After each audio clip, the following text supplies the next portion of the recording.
complicating it, but it's less complicated than Jake Promise. I think, I don't know, how do you feel about somebody calling you Scotty? I feel like that would be a little bit... Scotty's okay, or Scotty Ox, I think is okay. Shortening the last thing, but like 3 syllables is as much as you want for your full name. Scotty Ox, Jakey F, or Jakey Nest. What about Jakey Nest? Jakey Nest? And then your podcast could be The Bird's Nest, where you're inviting people into the bird's nest to bring some yarn and string. If it was ever become a famous pop star, that's not gonna happen. I know. If it was to ever happen, and then you and Adam Scott could I said that before he said pop star.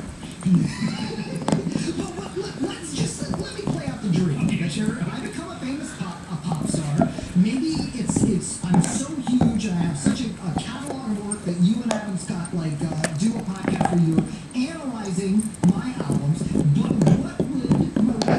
what would my Lady Gaga has her little monsters? Sure. What would my fans be called? And would they How about the bird's nest? Would they be part of the Pogo nest? Would they be the Pogo? What about the old fogies? That's the best yet. The old fogies. The old fogey. Hey, welcome to all you old fogies out there. Yeah. Hey, all you Betty Whites. All you backdoor Betty Whites. Well, that's fun to ruminate upon. But you already have your fans because, as was aforementioned, you have your own podcast. Not the Fogelnest Files, is it? But you have your Patreon. Well, what I did was, Scott, what happened is, I don't know if you heard about this thing, but COVID-19, that hit. The novel coronavirus. And I'm